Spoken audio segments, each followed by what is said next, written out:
बहुत टाइम से आप लोग सुन रहे होंगे कि मणिपुर में बहुत ज्यादा कुछ हो रहा है। यहाँ पे बीजेपी बंगाल पे पड़ा हुआ है। मणिपुर मणिपुर मणिपुर मणिपुर।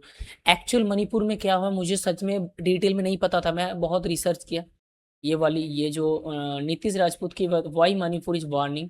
तो इस वीडियो को आज देखते हैं, मेरे को भी पता चल जाएगी, आप लोगों को जिन लोगों को पता नहीं वो भी पता चल जाएगी बाद में। तो बहुत सारी चीज देखने के लिए देखता हूँ, चलो। अब देखिए, ये है इंडिया का मैप और ये है मणिपुर। मणिपुर अपनी बाउंड्री मिजोरम, असम और म्यांमार से शेयर करता है। अगर मणिपुर के मैप को एक ग्राउंड की तरह देखा जाए तो जहां ऑडियंस बैठी है वहीं पे है माउंटेन्स और बीच में जो प्लेन मैदान है, और यहां पर है मणिपुर की कैपिटल इम्फाल। और इस पूरे एरिया को इम्फाल वैली कहते हैं। तो मणिपुर इस तरीके से दिखता है। मणिपुर का 10% जो एरिया है वो वैली यानी कि प्लेन मैदान है और 90% एरिया पे माउंटेन्स है। कुकी और नागा ट्राइब्स इस हिल ये ज्यादातर ये और मैटी टाइप कुछ और एक भी है प्रजाति जिनके बीच में कुकी को पता था, कुकी ट्रिप, और ये नागा और एक मैती करके शायद होगा, METTEI बा या कुछ ऐसे प्रोनाउंसिएशन है। उन लोगों के बीच में दंगा ज्यादातर मचा हुआ है, मेरे को जितना पता है। बाकी आगे देखता हूँ। सर जी तो बहुत अच्छे तरीके से डिस्क्राइब करते ही है। एरिया में रहते हैं और मैथिस जो है वो प्लेन्स में रहते हैं। ये देखो मैंने ठीक बोला, MEITEI। मैंने थोड़ा स्पेलिंग गलत किया गया था, मैटी। तो इन लोगों के बीच में मामला है, क्या है ये मैं अगली 30 मिनट में पता चल जाए। अब आज का ये जो मणिपुर है, ईयर 1709 में ये कांगलाई पाक कहलाता था। यहाँ पे मेतेई लोग रहते। देखो ऐसे मैं ध्रुव रेड्डी की भी वीडियो देख सकता था, लेकिन वो क्या है ना, वो आम आदमी पार्टी की भाई चमचा है भाई। वो ज्यादातर बनाता है वीडियो अच्छा, लेकिन वो सिर्फ मोदी जी को ही ब्लेम करेगा। लेकिन ये बंदा एक्चुअल जो ट्रूथ है ये बोलेगा, ठीक है। मेरे को ये अच्छा लगता है ध्रुव रेड्डी से ज्यादा। थे और उनके एक राजा थे पमहिबा, जो इस कांगलाई पाक यानी कि मणिपुर के राजा थे। पमहिबा खुद भी मेतेई थे, लेकिन कुछ टाइम बाद ये एक शांतिदास नाम के प्रीचर के टच में आते हैं और फिर ये हिंदू रिलीजन अपना लेते हैं। अब हिंदू रिलीजन अपनाने के बाद सबसे पहले तो ये कांगलाई पाक का नाम चेंज करके संस्कृत नाम मणिपुर कर देते हैं। उसके बाद अपना नाम पमहिबा से चेंज करके गरीब नवाज कर देते हैं और पूरे मणिपुर का स्टेट रिलीजन हिंदुइज्म कर देते हैं। तो ये सारी चीजें करने के बाद ये मणिपुर किंगडम को एक्सपैंड करने लगे थे। मणिपुर के बगल में था किंगडम ऑफ बर्मा, जिसको आज की डेट में म्यांमार कहते हैं। उसका पहले नाम बर्मा हुआ करता था। तो पमहिबा ने किंगडम, ये चीज लोगों को पता नहीं, म्यांमार का पहला नाम बर्मा हुआ करता था। ये बहुत सारी चीजें जान लो, आपको मिलेगी। बर्मा पे मल्टीपल टाइम अटैक किया और बर्मा को मणिपुर से जोड़ दिया। अब देखिए, मणिपुर हो या फिर म्यांमार, ये सारे पहाड़ी इलाके हैं और इन सब एरिया में उस टाइम पे छोटी छोटी मल्टीपल ट्राइब्स रहती थी। और ट्राइब जो होती हैं वो मूव ट्राइब्स मतलब एक रकम के प्रजाति, ठीक है। ट्राइब्स मतलब प्रजाति करती रहती हैं। जैसे एक जंगल के एरिया में अगर कोई ट्राइब रह रही है तो जब उस एरिया के रिसोर्सेज खत्म हो जाते हैं तो फिर वो जो ट्राइब है वो जगह चेंज कर देती है। इसलिए मणिपुर में जो ट्राइब्स हैं वो आपको मणिपुर के आसपास के जो एरिया है जैसे म्यांमार वगैरह वहां पे भी दिखेंगी। तो मणिपुर के राजा पमहिबा ने बर्मा को मणिपुर में तो मिला लिया था, लेकिन 13 दिसंबर 1751 को पमहिबा की डेथ हो जाती है। और इनकी डेथ के बाद भाई जो लोग ब्लेम कर रहे हैं, आज की दिक्कत नहीं है, ये कब से दिक्कत ही चल रहा है। देखो आप, ये कहा की बातें बोल रहे, पूरा शुरू से बोल रहे हैं।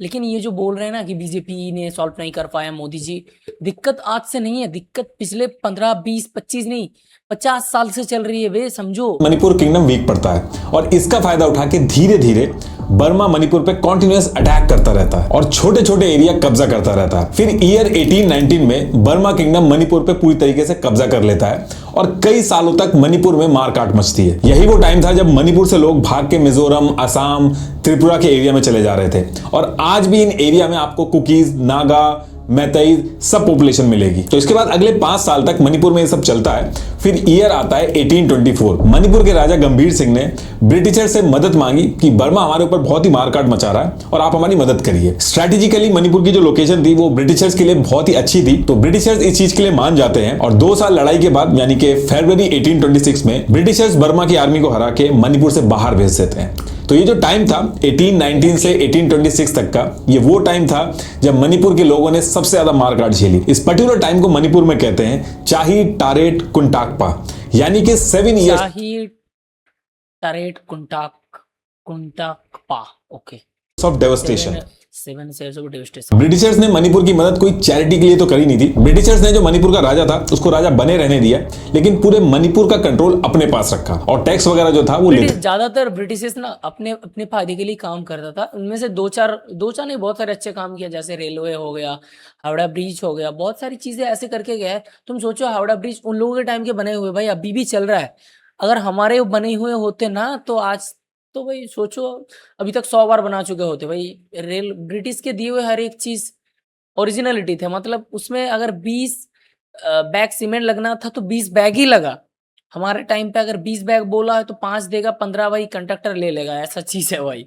ब्रिटिशर्स बेसिकली जहां भी राज करते थे वो दो तरीके से करते थे। एक तो डायरेक्टली पूरा साम्राज्य जो था वो अपने अंडर में ले लेते थे, या फिर राजा को राजा बनने देते थे और खुद इनडायरेक्टली रूल करते थे, जिसमें ब्रिटिशर्स अपने ऑफिसर्स को राजा का सलाहकार बना देते थे। इस पूरे अरेंजमेंट को प्रिंसली स्टेट कहा जाता है। तो मणिपुर भी प्रिंसली स्टेट था। ब्रिटिशर्स का एक रूल करने का तरीका था, वो प्लेन्स में रूल करते थे और पहाड़ों को ऐसे ही छोड़ देते थे, क्योंकि एक तो पहाड़ों में आर्मी को लेकर कंट्रोल करना बहुत मुश्किल होता था, दूसरा प्लेन्स में अंग्रेज ज्यादा इकोनॉमिक एक्टिविटी कर पाते थे। तो मणिपुर के अंदर ब्रिटिशर्स ने प्लेन एरिया जो था उसको पहाड़ों से अलग कर दिया। ऐसा कोई पहाड़ों और प्लेन्स के बीच में बॉर्डर नहीं बना दिया था, बस जो ट्राइब्स थी उनको छेड़ा नहीं और वैली यानी मैदान पे ही कंट्रोल रखा। और ये जो चीज की थी ब्रिटिशर्स ने, ये आगे चल के सबसे पहला रीजन बनती है आज के होने वाले मणिपुर के वायलेंस का। तो मणिपुर का ये जो हिल एरिया था, इनमें मतलब ये देखो भाई, ये पिछले बहुत पुराने साल, मतलब जब ब्रिटिश थे तभी की दिक्कत है।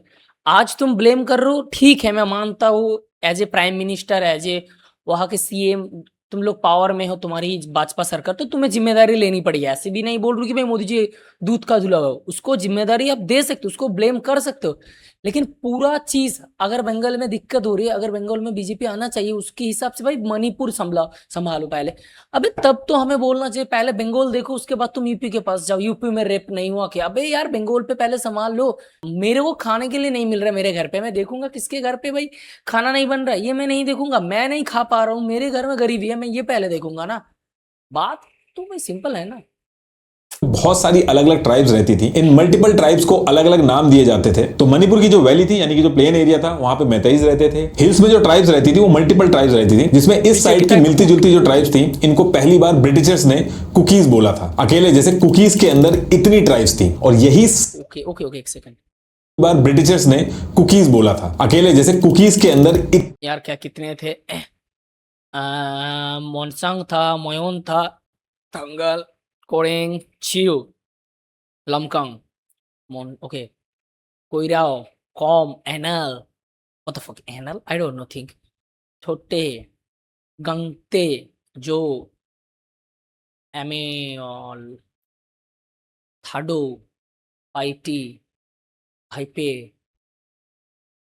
मार, ओ इतनी ट्राइब्स थी, और यही सेम ट्राइब्स जो म्यांमार साइड में रहती थी, वहां पे उनको चिंस बोला जाता था। ऐसे मणिपुर के जो इस साइड के पहाड़ थे, यहाँ पे जो ट्राइब्स रहती थी, ये ज्यादातर इनके जो कानों में ये कुंडल पहनते थे, तो इनको नागाज बोला जाता था। तो तब से मणिपुर के अंदर 3 मेजर ग्रुप्स थे, मैतेईज, कुकीज और नागास। दिक्कत सिर्फ है ना इन दोनों के बीच में, शायद मेरे को जितना पता है। आगे कुकीज की जो पॉपुलेशन थी वो मणिपुर के बाहर के पहाड़ों पे भी थी। ऐसे ही नागास की जो पॉपुलेशन थी वो भी मणिपुर के बाहर नागालैंड साइड पे भी थी। वहीं मैतीज की बात करें तो जब किंगडम ऑफ बर्मन ने अटैक किया था, तो उस पर्टिकुलर टाइम पे जितने मैतीज थे वो मिजोरम, त्रिपुरा इस साइड चले गए। तो आज भी इनकी पॉपुलेशन इन स्टेट्स में है। कुल मिला के तीनों ट्राइब्स की जो पॉपुलेशन है वो सिर्फ मणिपुर में रिस्ट्रिक्टेड नहीं है, ये नेबरिंग स्टेट में भी पाई जाती है। ये तीनों आपस में भी बहुत डिसएग्री करते हैं कि हम पहले आए थे या फिर तुम पहले आए हो। जैसे मैतेईज का कहना है कि 1891 में ब्रिटिशर्स ने पहाड़ों और प्लेन्स को बस रूल करने के लिए एक आर्टिफिशियल तरीके से अलग कर दिया था, वरना चाहे मणिपुर के हिल्स हो और प्लेन्स हो, दोनों हमारे एंसेस्टर्स का है। और मैतेईज कुकीज के लिए कहते हैं कि ये 18th और 19th सेंचुरी में म्यांमार से आए थे। ऐसे ही कुकीज कहते हैं ये पूरा जो रेड है ये एरिया हमारा है, यहाँ पे हमारी ट्राइब्स है और यहाँ पे हम बहुत ही पहले से रह रहे हैं। ऐसे ही नागास का कहना है कि जो ऑरेंज वाला एरिया है यहाँ पे हमारी ट्राइब्स बहुत पहले से रहती है, तो ये एरिया हम।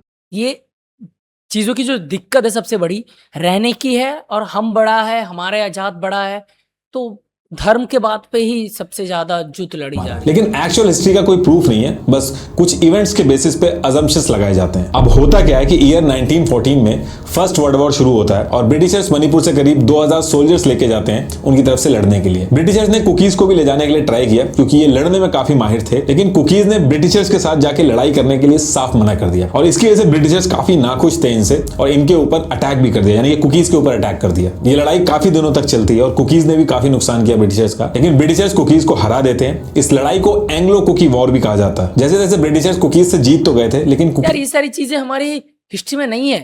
जो हमारी इंडिया की चीजें हमें पढ़ना होता है, हिटलर हमें पढ़ना होता है, नेपोलियन हमें पढ़ना होता है, अकबर, बाबर, हुमायूं। अबे जो चीजें पढ़ना चाहिए वो सिलेबस में डालो ना। ममता बनर्जी वेस्ट बंगाल के सिलेबस में है यार।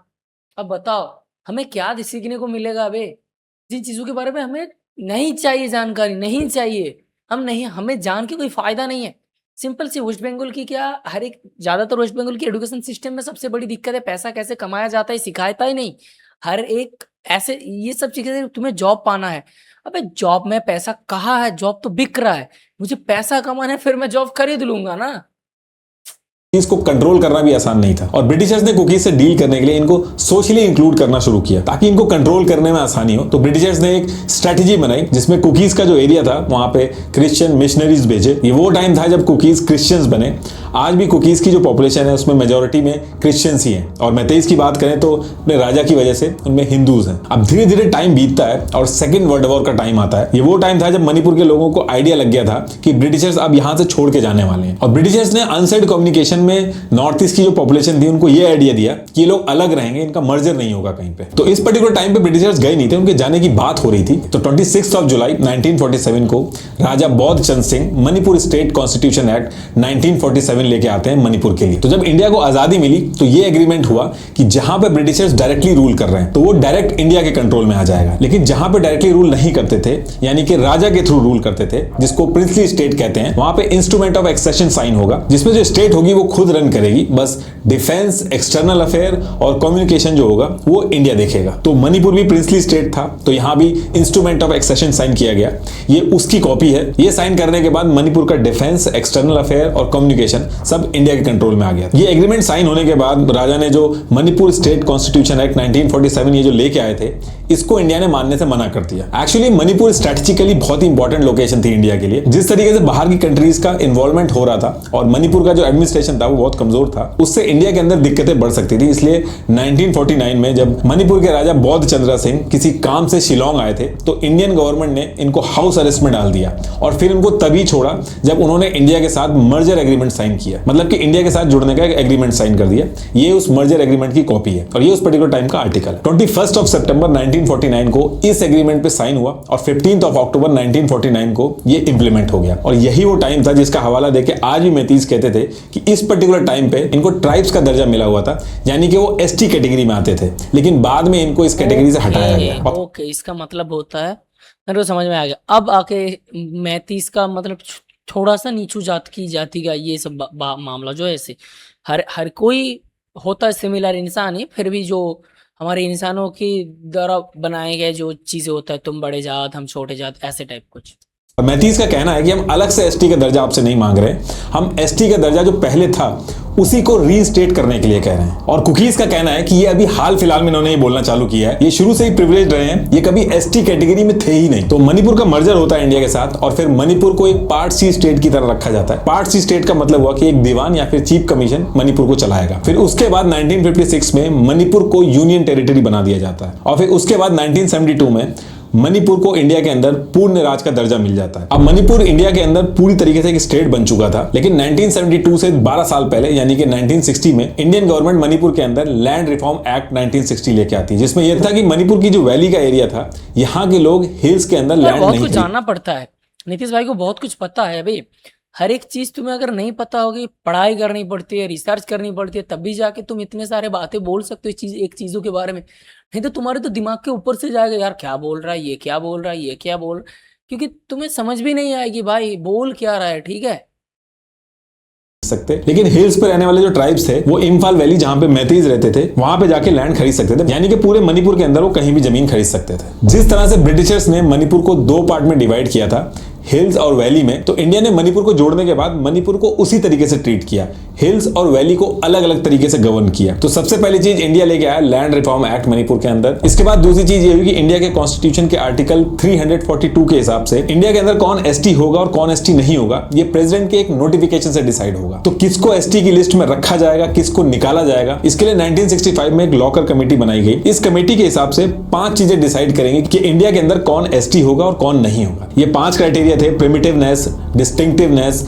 Isolation, inhabitation and backwardness. Lokur committee ने किसको रखा और किसको निकाला इसका लिंक मैंने डिस्क्रिप्शन में दे दिया। इसमें कोई भी चीज मैं अपनी तरफ से ऐड नहीं करूंगा, हर चीज का लिंक मैंने डिस्क्रिप्शन में दे दिया, आप लोग एक बार वेरीफाई जरूर कर लेना। लोगुर कमेटी की रिपोर्ट में पेज नंबर 26 पे एसटी से निकालने के रीजन दिए और पेज नंबर 24 पे जिनको इंक्लूड किया उनके रीजन दिए। तो इसके बाद कुकीज जो हिल्स में रहते थे वो एसटी कैटेगरी में ही रहते हैं और मैतीस को एससी और ओबीसी की कैटेगरी में रखा गया, लेकिन एसटी में नहीं रखा गया। इसी तरीके से नागाज को भी एक सेकंड मैतीस को SC OBC category sir, cookies को एसटी। एससी ओबीसी पता है हमको, एसटी भी पता है।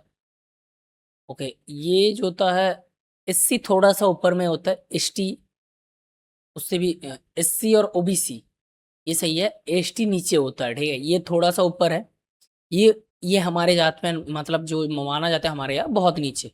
ओके, समझ गया। एससी और ओबीसी की कैटेगरी में रखा गया, लेकिन एसटी में नहीं रखा गया। इसी तरीके से नागाज को भी एसटी कैटेगरी में रखा गया। अब देखिए, जब मणिपुर का मर्जर हुआ था इंडिया के साथ, तो मणिपुर के अंदर कुछ ऐसे इंसर्जेंट ग्रुप बने जो इंडिया के खिलाफ थे, उनके खिलाफ हथियार उठा लिए थे और इंडियन गवर्नमेंट के जो ऑफिशियल्स थे उनके ऊपर अटैक करते थे। ऐसा ये इसलिए करते थे क्योंकि ये मणिपुर को इंडिया से अलग करना चाहते थे। इनके नाम ये थे। इनका कहना है कि इंडिया से जुड़ने से पहले मणिपुर ने अपने कॉन्स्टिट्यूशन बना के इलेक्शन तक करवा लिए थे, लेकिन फिर भी इनके राजा से जबरदस्ती साइन करा के मणिपुर को इंडिया का हिस्सा बना दिया गया और मणिपुर का इंडिया से जोड़ना ये इलीगल है। तो ये जितने ग्रुप थे जो कह रहे थे कि मणिपुर का इंडिया से जोड़ना इलीगल है, शुरू में लार्जली इंफॉल वैली में एक्टिव थे। ये किसी स्पेसिफिक ग्रुप की बात नहीं करते थे, लेकिन इनमें ज्यादातर मैतीज थे। अब इसके कुछ टाइम बाद हिल्स में जो ट्राइब्स थे उन्होंने भी अपने ग्रुप्स बनाए। They are like Kerala. भाई केरला ऐसे सोचते हैं केरला एक स्टेट नहीं, वो एक खुद इंडिया है, इंडिया के जैसे एक अलग कंट्री है। तुम इंडिया के अंदर हो इसीलिए सेफ हो बे, तो ऐसे फूक मारने से तुम उड़ जाओगे बे।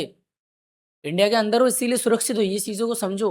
सबसे पहले जो नागा ट्राइब थी उन्होंने अपने इंसर्जेंट ग्रुप बनाए। नागाज ने कहा कि हमें किसी और से कोई मतलब नहीं है। ये सारे नागा एरियाज जो है जहां नागाज रहते हैं, जैसे नागालैंड, मणिपुर, असम और म्यांमार, इन सबको जोड़ के हमें ग्रेटर नागालैंड देश बनाना है। और ये लोग देश की बात कर रहे थे, स्टेट की बात नहीं कर रहे थे। इन्होंने अपना एक ग्रुप बनाया, national socialist council of Nagaland. मैंने जो बोला था ना कि इन लोगों को, भाई इन लोगों के थॉट ऑफ प्रोसेस अलग है यार, मैं कुछ नहीं बता सकता। NSCN, और इस ग्रुप ने हथियार उठा के म्यांमार और इंडिया गवर्नमेंट पे अटैक करना शुरू किया। अब इनका देखा कुकीज ने भी अपना ग्रुप बनाया और कहा हमें भी अपना कुकी लैंड चाहिए। लेकिन कुकीज ने कहा कि हमें अलग देश नहीं चाहिए, हमें इंडिया के अंदर अलग स्टेट मिल जाए जिसमें सारी कुकी ट्राइब्स हैं जो मेजोरिटी में है। लेकिन धीरे धीरे ये आपस में भी लड़ने लगे, क्योंकि कुकीज अपना अलग से कुकीज होमलैंड मांगते हैं। इस एरिया में जो रेड दिख रहा है, कुकीज का कहना है कि ये उनका एरिया है। वहीं नागाज चाहते हैं कि ग्रेटर नागालैंड बने। ये जो एरिया आप देख रहे हैं ये नागाज क्लेम करते हैं। लेकिन अगर आप दोनों मैप को देखोगे तो नागा और कुकीज का जो एरिया है वो ओवरलैप कर रहा है। इस वजह से कुकीज और नागा आपस में भी लड़ते हैं। और उधर जो मैतीज वैली में रहते हैं तो उनके केस में मैतीज वर्सेस हिल होता है, जिसमें नागा और कुकीज एक हो जाते हैं। तो बेसिकली इस रीजन में तीनों की डिसएग्रीमेंट है अलग अलग चीजों को लेके। जितनी भी ट्राइब्स होती हैं इनको पॉलिसी वगैरह से उतना मतलब नहीं होता, वो बस चाहते हैं कि वो अपने कल्चर को प्रिजर्व करें, उसके बीच में कोई इंटरफेरेंस ना हो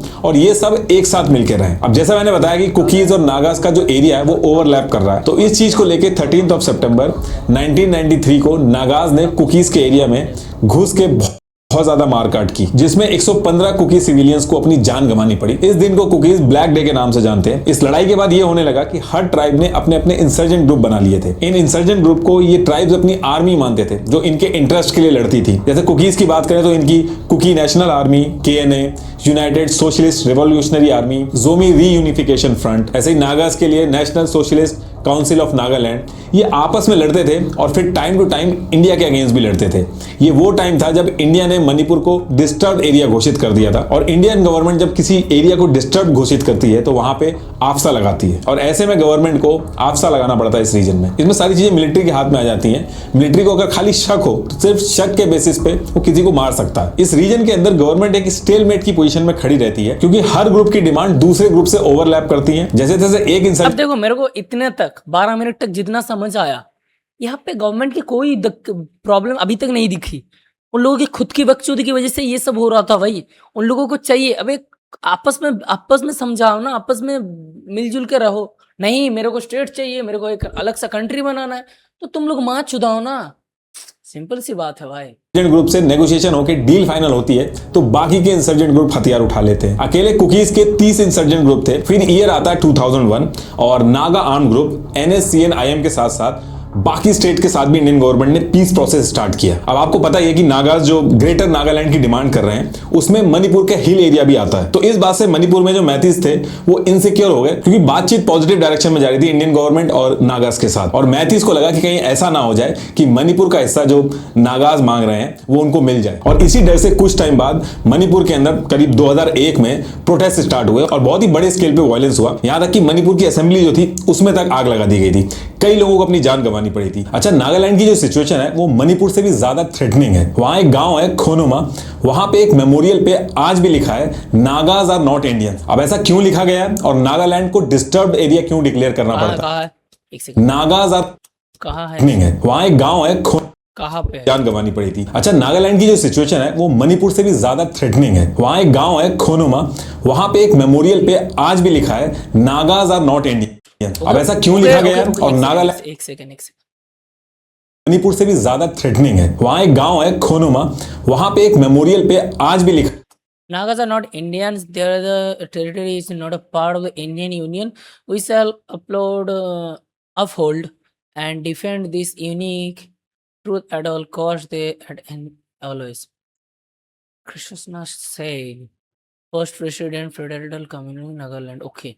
है। इस इंसिडेंट के बाद मैतीज और ट्राइबल्स जो थे उनके बीच में कंफ्लिक्ट जो था वो और बढ़ गया, क्योंकि मैतीज कहने लगे कि मणिपुर में पॉपुलेशन चेंज हो रहा है और ट्राइबल एरियाज में पॉपुलेशन एकदम से बढ़ रही है, और इसके साथ साथ म्यांमार से कुकीज लोग जो हैं वो भी इंडिया में आके बस रहे हैं। इसके साथ साथ कुकी ग्रुप जो थे वो भी एक्टिवेट हो गए। उन्होंने भी कहा कि उनको एक ऑटोनॉमस स्टेट चाहिए और उसकी मांग बहुत तेज हो गई। देखिए, नॉर्थ ईस्टर्न स्टेट में ये जो अलग अलग ग्रुप्स हैं इनसे डील करने में गवर्नमेंट को दिक्कत ये आती है कि अगर किसी एक ग्रुप से गवर्नमेंट बात करके कोई सोल्यूशन निकाल लेती है तो बाकी स्टेट्स में जो ग्रुप है उनको लगता है कि हम भी परेशान करके अपनी बात मनवा लेंगे। ये बात है, अगर किसी की बात वैलिड लगती है गवर्नमेंट को, वो अगर सुन लेता है ना, तो जो बाकी के लोग हैं उनको भी लगता है यार मैं भी अपनी बात कर सकता, हो जाएगी। अभी वैलिड होना चाहिए ना गवर्नमेंट, तभी तुम्हारी बात सुनेगा, तभी उस पर स्टेप लेगा, वो सॉल्यूशन कर पाएगा। जब वो वैलिड होगा उसको लगेगा। ऐसे तो हर किसी का बात नहीं। अबे प्रॉब्लम 100 रहेगा, हर किसी का सॉल्यूशन देगा तो भगवान हो जाएगा। भगवान के पास भी कुछ कुछ चीजें का सॉल्यूशन नहीं। अभी तक इतने साल हो गए कैंसर का मेडिसिन नहीं निकला, और तुम लोग समझते चाहना इतना आगे निकल चुका है, और तुम लोगों को चाहिए हर एक चीज की प्रॉब्लम की सॉल्यूशन। अबे यार समझो यार, हर एक चीज थोड़ी होती है ऐसे।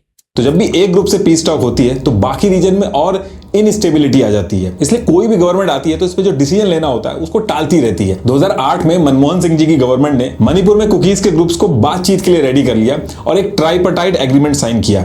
ट्राइपार्टाइट मतलब जिसमें 3 पार्टी इन्वॉल्व होती हैं। तो इस एग्रीमेंट में मणिपुर की स्टेट गवर्नमेंट ने, सेंट्रल गवर्नमेंट ने और कुकीज के जो ग्रुप्स थे इन्होंने साइन किया, और इस एग्रीमेंट का नाम था सस्पेंशन ऑफ ऑपरेशन। इस एग्रीमेंट के हिसाब से गवर्नमेंट ने कुकीज के 30 इंसर्जेंट ग्रुप में से 25 ग्रुप के साथ एक सस्पेंशन ऑफ ऑपरेशन नाम का एग्रीमेंट साइन किया, जिसमें टोटल 2266 लोगों को आइडेंटिफाई करके अलग से 14 कैंप बनाए और उसमें डाल दिया गया, और जो उनकी मूवमेंट थी उसी कैंप के अंदर रिस्ट्रिक्ट कर दी थी। और उनके जो हथियार थे एक एरिया डिसाइड करके उनको लॉक कर दिया गया, और उसकी जो एक चाबी थी वो आर्म फोर्स के पास थी और जो दूसरी चाबी थी वो कैंप के जो कुकी लीडर थे उनके पास थी। 2008 से लेकर आज की डेट तक इस एग्रीमेंट को एक्सटेंड कर करके कुकीज के आर्म ग्रुप थे उनको रोका गया। गवर्नमेंट इसको हर साल एक्सटेंड करती है लेकिन कोई सोल्यूशन नहीं निकलता है। इस चीज को लेकर कुकीज आर्म ग्रुप जो है उन्होंने धमकी भी दी है कि अगर आपने जल्दी से जल्दी कुछ नहीं किया तो हम ये एग्रीमेंट तोड़ देंगे और कैंप्स के अंदर से हथियार उठा लेंगे। तो ये सारी चीजें जो मैं आपको बता रहा हूं अभी आगे करंट सिचुएशन जो चल रही है उससे रिलेट करेंगी। तो 2017 तक तो कांग्रेस इसको जैसे तैसे करके हर साल टाल रही थी। इसके बाद मणिपुर के अंदर गवर्नमेंट आती है बीजेपी की। मणिपुर के अंदर ज्यादातर कांग्रेस की सरकार रही है, सिर्फ 2 बार बीजेपी जीती है, लेकिन 2017 में बीजेपी ने कांग्रेस के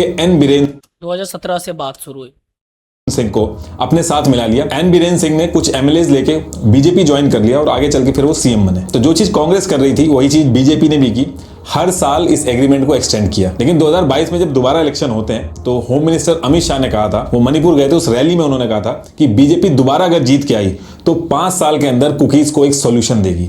और उस टाइम पे कुकीज और मैतीज दोनों ने वोट किया बीजेपी को और बीजेपी जीती भी और एन बीरेन सिंह सीएम बनते हैं। अब क्योंकि मणिपुर में मैतीज पॉपुलेशन ज्यादा है, 53% है, और हिल्स के लोग हैं वो कम है इनके कंपैरेटिवली, और चीफ मिनिस्टर बीरेन सिंह खुद भी मैतीज हैं, तो इनके ऊपर टाइम टू टाइम आरोप लगते रहते हैं कि ये मैतीज को सपोर्ट करते हैं। एन बीरेन सिंह जो चीफ मिनिस्टर है उन्होंने कई बार ये मुद्दा उठाया है कि इलीगल तरीके से मणिपुर के अंदर म्यांमार से लोग आ रहे हैं। इनका कहना है कि म्यांमार, थाईलैंड, लाओस और चाइना का एक एरिया है जिसको गोल्डन ट्रायंगल कहा जाता है। यहाँ पे ड्रग्स का कारोबार बहुत ज्यादा हर जगह चल रहा है। क्या बंगाल पे हो रहा है? बंगाल से आ रहे हैं, बंगाल पे बांग्लादेश से लोग आ रहे हैं, हर जगह क्या बाहर से घुसपैठिया घुस रहा है बे।